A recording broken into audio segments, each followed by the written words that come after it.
I'm Dr. Jessica Bianco with Dalton Animal Care, and this is Miss Rosie. And today we're going to help you guys learn a little bit more about fleas and ticks in your pets, how you can find them, how you can treat them, and things like that. Rosie's mom, Liz, is going to help by asking us some questions. I suspect my dog may have fleas or ticks. What should I do? If you think you may have found fleas or ticks on your dog, you should make an appointment with your veterinarian to confirm that that's what's going on and get a medication that's safe to kill them. What information will my veterinarian need to know about my dog if I visit for flea and tick concerns? It's helpful for us to know if you've given any flea or tick over-the-counter medication or prescription medication. It's helpful for us to know how many pets are in the household in total and if you've been traveling anywhere. Why is early detection of fleas and ticks so important? So fleas and ticks both suck your pet's blood, so the sooner you find them, the safer it is. They also both can transmit diseases of varying severity to your pets, so the sooner you find them and get rid of them, the safer for your pet. How will my veterinarian check my dog for fleas and ticks? So there's a couple different ways that we can look for fleas and ticks, but typically, like in a long-haired dog like Rosie, sometimes you'll see them just running around the skin, but a lot of the times you may have to lift their fur up and look in different places to find it. So if you'll go against the hair growth and look all the way down to the skin in several places, you can see them either feeding in place or jumping and running around. They're very fast, so you may not see them for very long. Another really good place to look for them is on the belly where there's not as much hair. How's it coming from? You sit? On the belly where there's less hair, a lot of the times they like to go to kind of like the armpit and groin areas and under the tail. Another thing you can do to see if a dog might have fleas is just look at the health of their skin right here at the base of their tail. This is the most common area for us to see dogs biting at fleas and to see fleas biting dogs. And a lot of the time you'll see a lot of redness, hair loss, or scabbing in this area. Even if you don't see fleas, that's a pretty good indication. What do fleas and ticks look like? Are they easy to spot?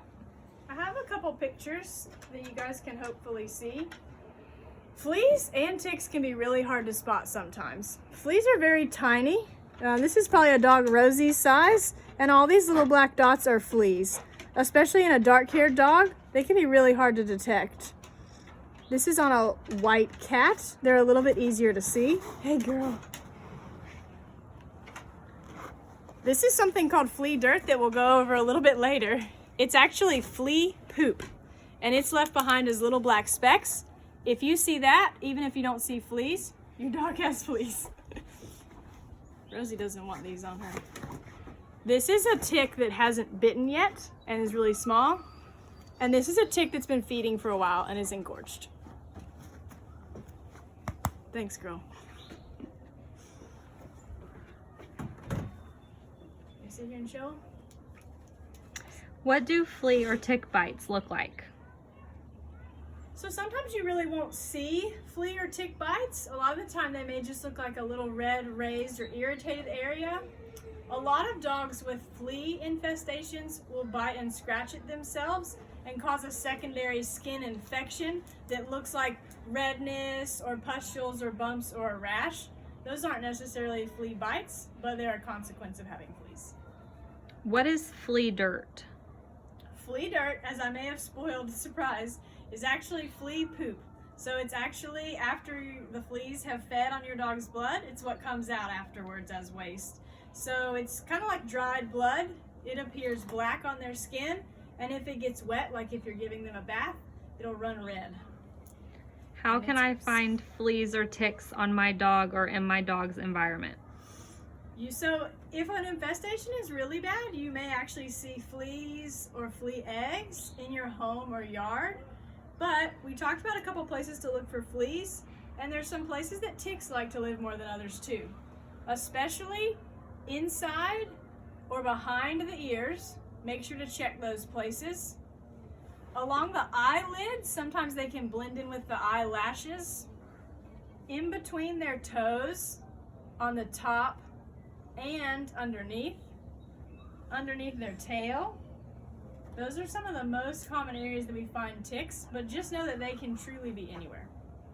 If no fleas or ticks are found, does that mean my dog definitely does not have fleas or ticks? As we said before, and I'll admit I've even missed them sometimes in my patients, fleas and ticks can be very hard to find. They can be very small. In a long-haired dog, they can hide from you pretty easily.